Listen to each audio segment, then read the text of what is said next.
Just here. So you want me to start with a statement? No, I think we just made a statement. I don't know if you need anything more than that. Wow, what a hard fought game. That is a really good football team that on senior night gave us everything we could handle, but couldn't be more proud of how our guys. We hadn't had that adversity all year really with being down, whether it was in the first quarter or being down in the fourth quarter, and our ability for that leadership to just stay positive and never really falter and keep picking people up around them is really, really impressive. And this is going to be a really difficult team to beat just because of the fact that when one's down, someone else can pick them up. And we saw that tonight, back and forth with a really, really hard fought road victory. All right, let's go with questions. Coach, you talked about finishing games this season, and you haven't necessarily needed to do that in some of these big margins of victory. This one, you get the interception by Darrick to start the fourth quarter. Did you feel like that was kind of the start of a turning point? It was. I think we were reeling a little bit defensively. We just didn't play great in the red zone. Where we had played really well and where we played really well against them last year. And they're going to move the football, and you got to play well in the red zone. So we hadn't made one of those plays yet, and to come up with a play there was huge. But it wasn't over. I mean, obviously they went back ahead, and we had to dig deep and find ways to continue to, handle all the situations, all the adversity, and a little bit of heat. And I don't mean heat from the weather. I mean heat from an offense that was rolling pretty decent. Coach, how proud of you are your guys for? They didn't start well. It was very sloppy early, but they didn't bend, and to have that ability to bounce back and take the lead into halftime. Well, we needed to see us do that. I mean, everything can't go well. And that was probably my worry with the whole thing. I knew this team was going to come out on senior night and be slinging it and have some energy and momentum. And I just was curious how we were going to handle it, how we were going to handle if they hit a big shot on us and we go down. Did our guys stick together, because people haven't moved the ball on our defense a whole lot. And if they score touchdowns, how are they going to handle it? And then the offense didn't start great either. They won the first drive, but then after that, we're kind of, having a really difficult time running the football. And, you got to have those situations. You got to have those games. You got to find out what you're really made of if you really want to win a championship. And that's what these guys are committed to doing. How impressive was it for your team not to be able to run the ball like you normally do and then be able to pass it around to weather the storm also? Well, I think that, at some point in time, you got to be able to run it. And I think that we ran it when it was necessary. It didn't start off that way, but sometimes that's a part of the game. And the way we train and the way we work and what we like to refer to as body blows, we just kept at it. And sometimes it's not there to start with, but you can't abandon it. And I think that, to me, the way we ran the football that last drive is not just because all of a sudden things started clicking. It's because we still didn't abandon it early on. And those body blows and those guys up front in some way, somehow could wear some people down to get it to the fourth quarter. How important was it to see Dez maybe not start off as well as he wanted to, but then to keep fighting and find that rhythm and really kick it into gear in the second quarter? Big. I mean, the guy never ceases to amaze us. I love it when people start to doubt him or start to question how, say, what is he doing or how good is he, or can he really throw the football and all those things. All it does for him is just make him better because it locks him in, it focuses him. And I think that to see how he handled that entire game, I mean, to handle some of the things that happened in the first, I think is he shows you what he's made of, and really, really impressive. Got big games from Lenny and Josh. Was that part of the game plan? Did you feel like the tight end was going to be a big part of this game for you? Well, I mean, they're always a pretty good size, a good part of what it is we do offensively. And it's not just catching the football. Those guys are, create some matches up inside and can block really well too. And I think early on that's, they were taking some of that away, which obviously gives them some greater opportunities. And they did not want to let Dez run the football. And that was evident. And in some ways they maybe didn't, focus on the tight ends quite as much, and or had the ability to get them the ball and create some of those. Don't go down as running yards, but pretty close to a run in our book. So just a really good balance. And I think when we can play with some good balance, we got a chance to be really good. Where do you think that Darrick's pick stacks up in the best moments that this program has had since you got here, stacking up next to like Ahmad's interception last year? It's huge. I mean, and when it turns out like this, and when, if you don't have that, I don't know that this thing ends the way it did. But I would never put it past us because we would find a way. But I think it's one of those ones that goes down to say, hey, you at some point in time when it comes down to the fourth quarter, somebody's got to make a play. And we play a lot of on-body coverage, a lot of man stuff. And at some point in time, they're good too. And at some point in time, somebody had to step up and make one of those plays because they were out there. Let me ask that a little better. Do you feel like that's one of the biggest plays that anyone has made during your coaching tenure? Well, right now it's one of the biggest plays. Had he taken it back to the house, I'd say maybe it was as big as Sauce's. But right now it's the biggest play, and I'm grateful for that. But there wasn't one play that made this thing. That's what's so beautiful about it. And that's what I told those guys afterwards. There's a lot of other people that made that play as well. And the guys up front that got some pressure and closed the lanes. And I'm not sure if it was Wiggins who was covering the guy or took the shot. But, Darrick obviously ended up with the play and made it a huge one. But he couldn't do it without those other guys around him. Luke, you started off with saying that you didn't want to make an opening statement because you felt like your team just made one. Do you feel like this is the statement you needed to make to just not just the committee, but to the college football world to take you guys serious as a top 10 team? You know what? I don't really mind if that's what they feel or they don't feel. If they think we should win bigger, it's a win. And it's a win when maybe everything wasn't clicking to start. And it's a win when you see what people are really made of. And it's a win because you see all three phases of the game that had to step up. We hadn't had to kick field goals this year. And Cole stepped up and kicked some really, really big kicks for us today. Had he not done that, had he not created that energy, I mean, if you think back to two years ago here, we started off pretty good. And the thing was a little different this time. And Cole didn't have a good game, and probably those things, hurt, but helped him grow. And he was a big part of this tonight, that's for sure. Let me rephrase that then. Why do you think it's a statement game? It's another game. It's another game to give us and put us in a position. It's the thing that we talk about and we want to do. We don't talk about outside, but we talk about it. We want to have an opportunity to win a championship, and we have not done that yet. And if we can do that, then it'll give us an opportunity to continue to state our case for our league and for whatever people will believe. Did you come in thinking or game planning that the tight end was going to be a vital part of this game, or was it something that as the game progressed, you just found them to be the guys that were open? Well, you'd have to ask Coach Denver. I don't do a ton of the game planning with those guys. I mean, obviously, I know that those guys are really a good part of what we do, and they're a weapon, and they're going to be more when people are trying to take away the run, as heavy as they were. And I mean, on a lot of those plays where Wiley and Lenny are catching those passes, down the line of scrimmage, it's the middle of field safety that's rolling down there to try to stop them.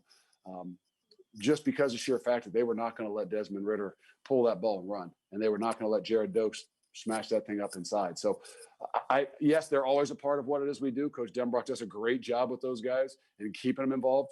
But I think it became a little bit more tonight because you got to be able to improvise and adjust and adapt. And when they were rolling like they were, we got to just keep getting them the ball. Those guys up front are so vital to what you do defensively. With Elijah being out, are you happy with how those guys stood up and stepped up tonight? Yeah, those guys. Curtis Brooks stepped back in there. He'd probably been out. He played a little bit last week or a little more last week, but he's been really kind of nursing a bad ankle that just hasn't healed. He stepped up tonight. Malik Van really stepped up for us and played a ton.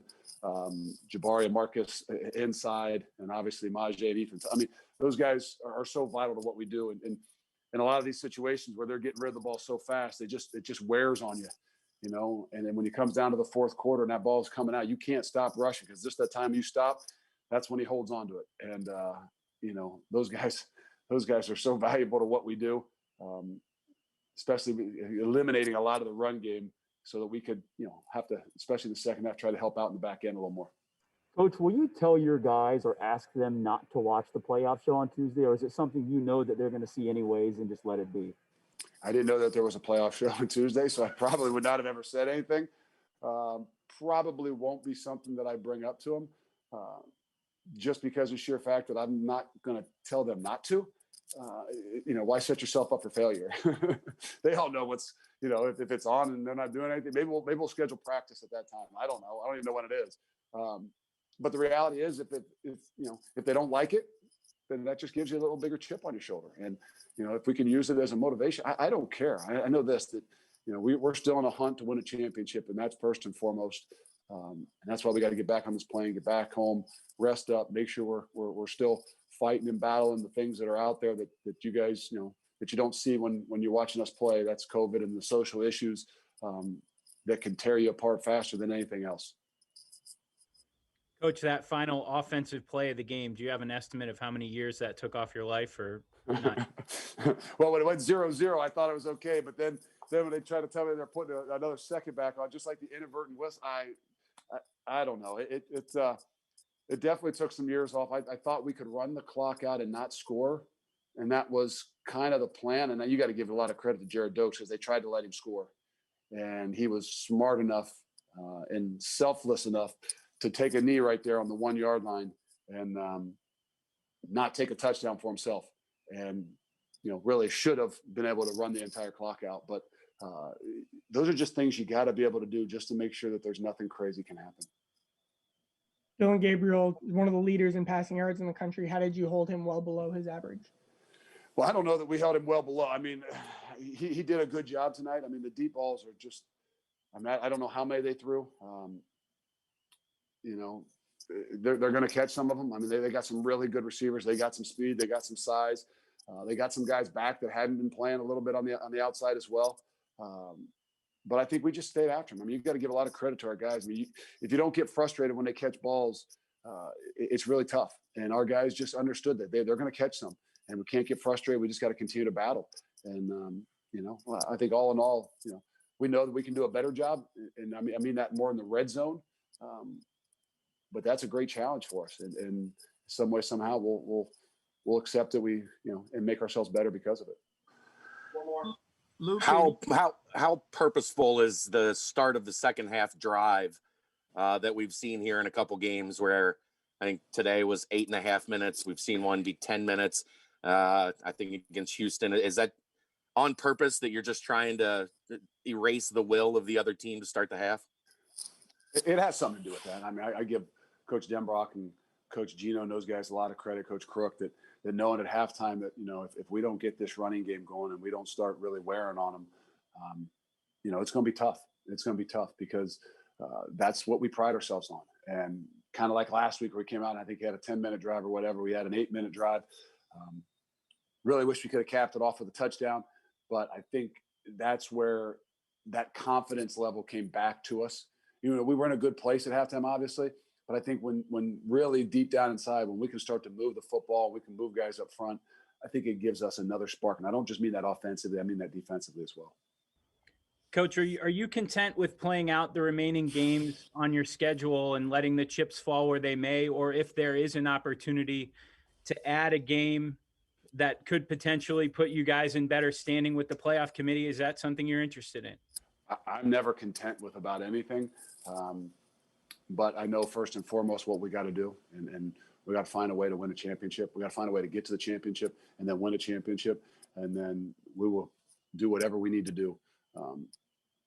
That's what I love about these kids. They want to compete. And we talked about it. I'll end with this. We talked about for this game and what happened tonight really started at higher ground. We had a team meeting at higher ground that everybody had to make a decision on, after the Big Ten had canceled and all the different things were going on, and guys' heads were spinning everywhere, and we had to make a decision. Each and every guy had to make a decision at what he wanted to do. And I came in and kind of ended the meeting and just said that, look, if you want to compete and you want to be with your brothers and you want to go full steam at this, not knowing what's going to happen, then be here at 7:30 tomorrow morning. We'll eat breakfast. We'll have a meeting. We'll take our butts out there on the field and we'll go back at it. And everybody had to leave that meeting and make a decision. And because they made that decision, it gave us an opportunity to do what we did tonight. Thanks. Thank you, guys.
guys want to go with questions?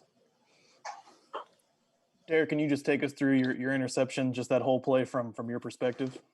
From the sideline, when we got to the sideline, it was a adjustment. Wiggins told me to play heavy outside, and he was going to cheat from the post and come help me. And I played it like that. He tipped the ball, landed right in my hand. Wiggins knocked me down. And I just started running.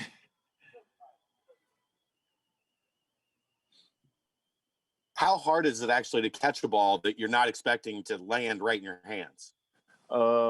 It's like it's like a realization. You gotta, once you realize that the ball is in your hand, you just gotta tug it and you gotta go. Can you describe in a little more layman's terms what you meant by what James Wiggins told you to adjust on that play? Oh, he told me to play outside. He was gonna play inside, and the ball came right in my hands. Were you guys talking? I mean, that was obviously the only turnover of the game. Were you guys talking like you needed to make a play, whether it was a turnover or stop at some point? Yeah. So right at the switch of the fourth quarter, we was on the sideline. I kept telling everybody like, I'm about to get an interception. I'm about to get an interception. And then we came out and later in the fourth, and I got the interception. Everybody was they were riled up.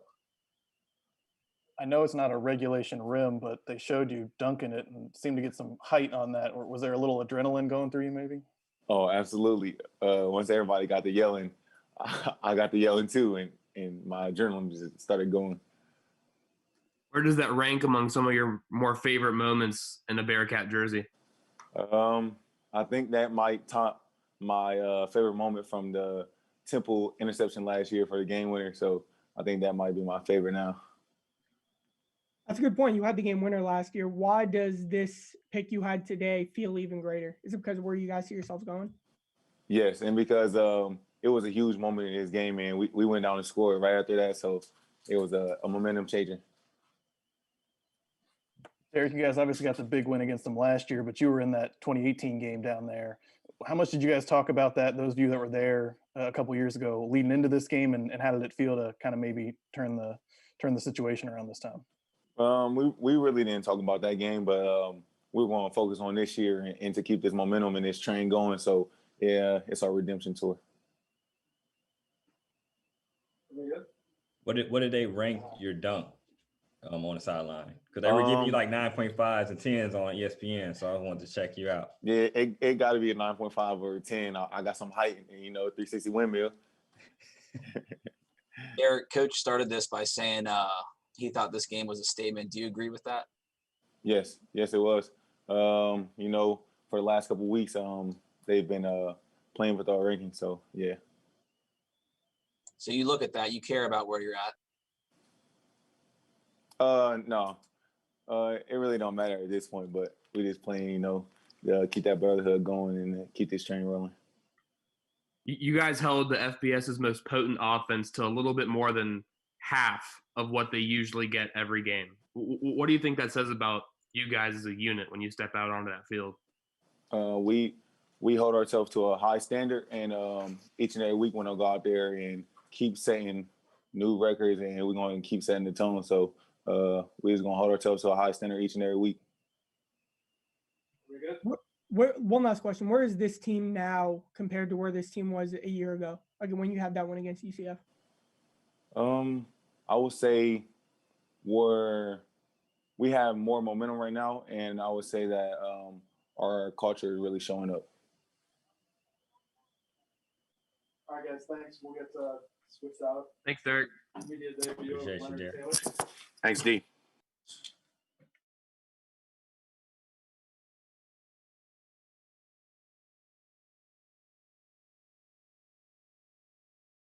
Lenny. Hey, my boy. That's my boy Justin. All right, Lenny, it's about time. Yes, sir. About time. How you doing though?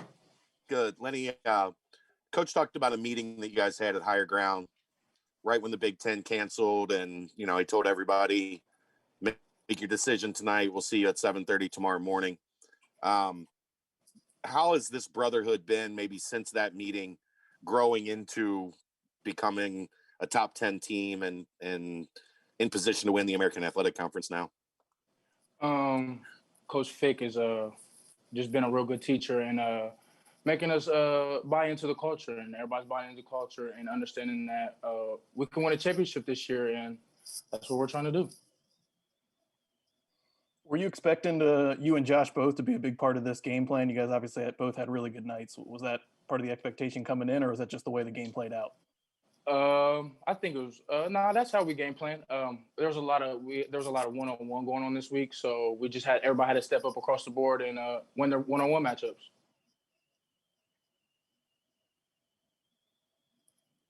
Were you surprised at all that they never really adjusted to, the flat play that you guys keep running at them over and over again? No, sir. No, sir. Just because they like to play man-to-man, and that's what they do. And I feel like that's just how their defense works. And we got to run them crosses, and they had no answer for it. You had a drop pass early in the game. What was going through your mind when that happened, and how were you able to bounce back and obviously recover really well from it?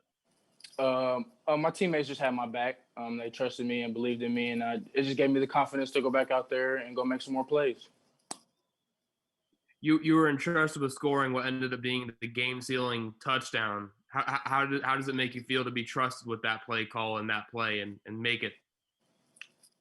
Just knowing that my team's got my back, and I got to go out there and perform and do the things to do so we can win and make sure we get a championship. How good was it for the tight end room to have Bruno back? Great. That's our leader. And I feel like he's a force, and he's the one who keep us all going. He went out there and showed us that he was tough, and he had just came back from that little knee problem, and he went out there and did his thing. At one point in the fourth quarter, it'd been a while since you scored a touchdown. How did you guys break out of that little spell? I don't know about all that, but I don't know. Just keep going. Just keep pushing and stay with the culture, stay with what's going on, and stay with the brotherhood. Dez seems pretty level-headed, even-keeled in these big moments late in the game. What's he like in the huddle and on the sideline with you guys? Oh, he's a baller, man. He hoops every game. He's a leader. He just keeps us on the right path, and he keeps our mind where it needs to be. We got to get them dubs, What are your thoughts on Josh continuously trying to jump over people? Oh, keep doing his thing. He keeps doing his thing. I'm trying to be like 8-1 every day. I'm trying to go out there and make plays and do things he do every day too. When you guys came in, you were both really highly rated. It's taken a little bit of time, because you had Josiah in front of you. But how fun is this for the two of you to finally be such a important part of this offense and this team winning?